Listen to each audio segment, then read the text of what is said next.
Je voudrais remercier les organisateurs.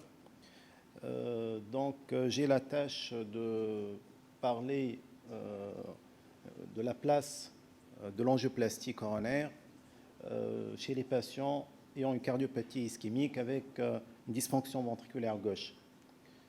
Je n'ai pas de conflit d'intérêt. Comme vous le savez, la prévalence des cardiopathies ischémiques associées à une dysfonction VG est en nette augmentation en raison du vieillissement de la population et de l'augmentation des comorbidités. Donc on voit ce genre de patients tous les jours dans notre salle de cathétérisme. La revascularisation myocardique améliore la fonction myocardique essentiellement en post-syndrome coronarien aigu.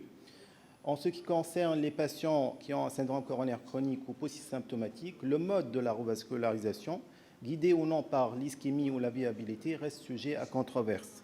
Donc d'emblée, on voit ce que la Société européenne recommande.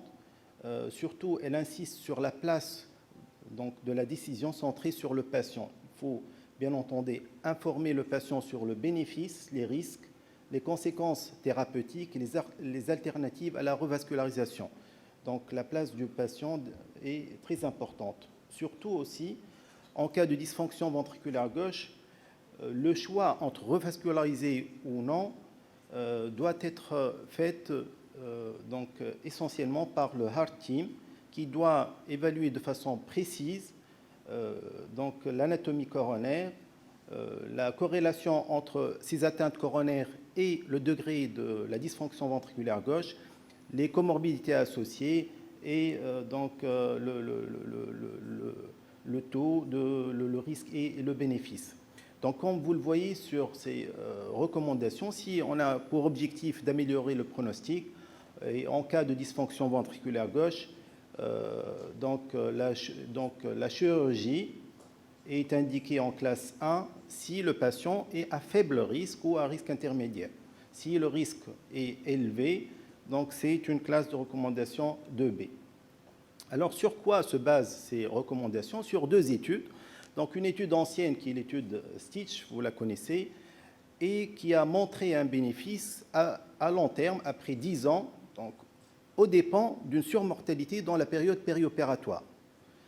Et il faut savoir que les patients inclus dans cette étude sont des patients relativement jeunes, 60 ans, et que le risque chirurgical est bas et intermédiaire. Ce n'est pas le cas pour tous les patients, où on a des patients qui sont à haut risque chirurgical. Alors, pour la deuxième étude, l'étude Revive, c'est une étude qui est récente et qui n'a pas montré de bénéfice de l'angioplastie, mais il faut savoir que les patients étaient polysymptomatiques, classe NYHA 1 ou 2. Les lésions coronaires sont peu complexes, et on se demande si vraiment ce sont ces lésions qui sont responsables de la dysfonction VG ou autre chose. Uniquement 50% ont une atteinte tritronculaire ou du tronc. La population d'études a été calculée sur la base d'un nombre d'événements de 43%, comme l'étude Stitch, mais on voit que le taux d'événement de décès est uniquement de 33%, et cela montre l'intérêt du traitement médical optimal chez cette population d'études, et on voit que 35% des patients ont un défibrillateur où ils ont été resynchronisés. Alors, il n'y a pas aussi de suivi à long terme comme l'étude Stitch, et on n'a pas d'idée sur la corrélation entre les lésions anatomiques et les tests physiologiques. Alors, est-ce qu'il y a une évidence sur la revascularisation par angioplastie? Il y a des méta-analyses. Voilà donc une que j'ai choisie, faite par Sadawi. C'est une méta-analyse qui inclut 10 000 patients et qui a montré le bénéfice de la revascularisation quel que soit le type de l'angioplastie, comme vous le voyez, donc que ce soit pontage ou angioplastie, le bénéfice est là par rapport au traitement médical. Dans cette méta-analyse, l'auteur ne trouve de bénéfice que s'il y a une viabilité myocardique.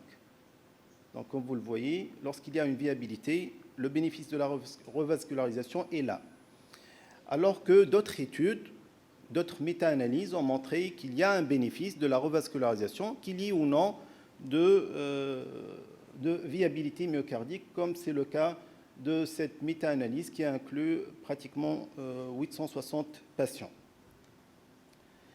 Alors, en pratique clinique, on voit un nombre croissant de patients ayant une dysfonction VG avec des lésions complexes dans nos salles de cathétérisme, y compris des patients qui consultent pour des syndromes coronaires aigus.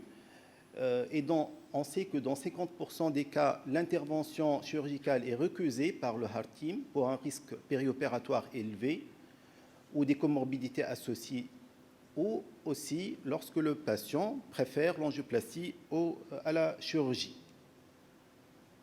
Alors, pour ces patients qui qui nécessitent une revascularisation, mais qui ne peuvent être revascularisés par chirurgie, est-ce qu'il y a des recommandations? Je voulais partager avec vous ce consensus d'experts qui vient de sortir en 2025 et qui montre que les résultats de l'angioplastie dépendent de plusieurs facteurs, notamment de la complexité donc des lésions coronaires, de la fragilité du patient, des comorbidités, mais aussi de la capacité institutionnelle. Est-ce qu'il y a des moyens de réanimation lourds? Ce ne sont pas des patients faciles. Est-ce qu'il y a des moyens de support mécanique pour l'expérience aussi de l'opérateur? Et puis à long terme, la réadaptation, le traitement médical optimal et le suivi à long terme. Alors, ce que recommande ce consensus d'experts, la première étape est une évaluation de la qualité de vie et des symptômes des patients. Il faut traiter, bien entendu, selon les guidelines, évaluation de la complexité des lésions, et si on juge que la revascularisation est nécessaire et utile, la deuxième étape, c'est le Heart Team qui va évaluer le risque chirurgical. Alors, bien entendu, évaluer aussi la viabilité.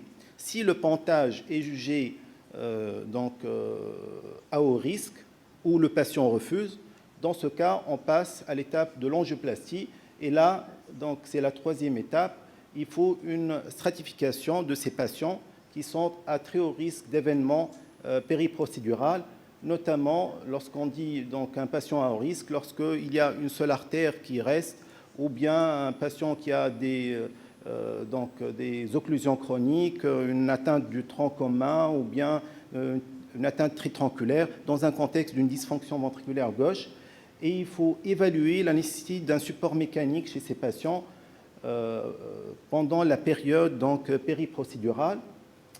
Et la revascularisation doit être la plus complète possible pour éventuellement avoir un bénéfice sur la fonction myocardique et le pronostic du patient. La quatrième étape, bien entendu, c'est le suivi. Il faut traiter selon les recommandations, le suivi à long terme et la réadaptation cardiaque.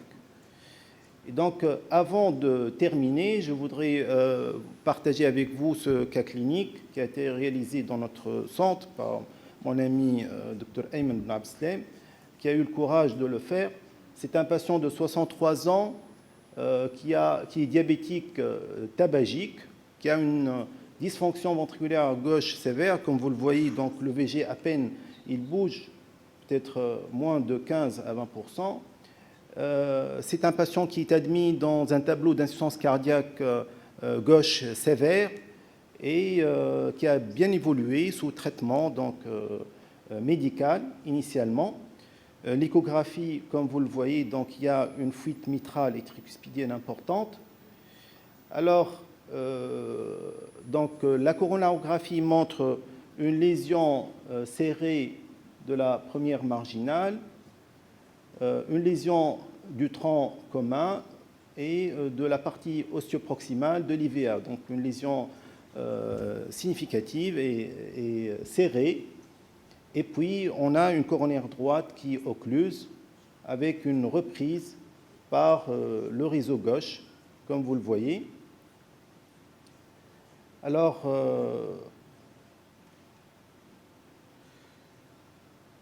Voilà, la coronaire droite, il y a juste la partie proximale et il y a encore, donc il y a des sténoses.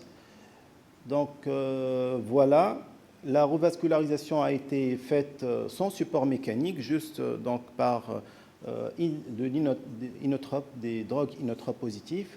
Et c'est une revascularisation complète. Je passe donc sur le côté technique. Ce n'est pas donc l'objectif de cette session.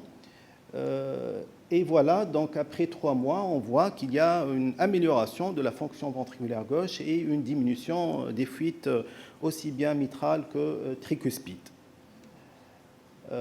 Voilà, donc pour conclure, je dirais que la prévalence des patients ayant des lésions coronaires complexes avec dysfonction VG est en nette augmentation en raison du vieillissement de la population.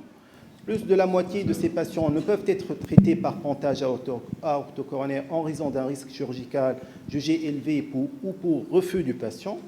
Et l'angioplastie coronaire reste une bonne alternative, surtout chez des patients symptomatiques, lorsque le heart team pose l'indication d'une revascularisation. Je vous remercie.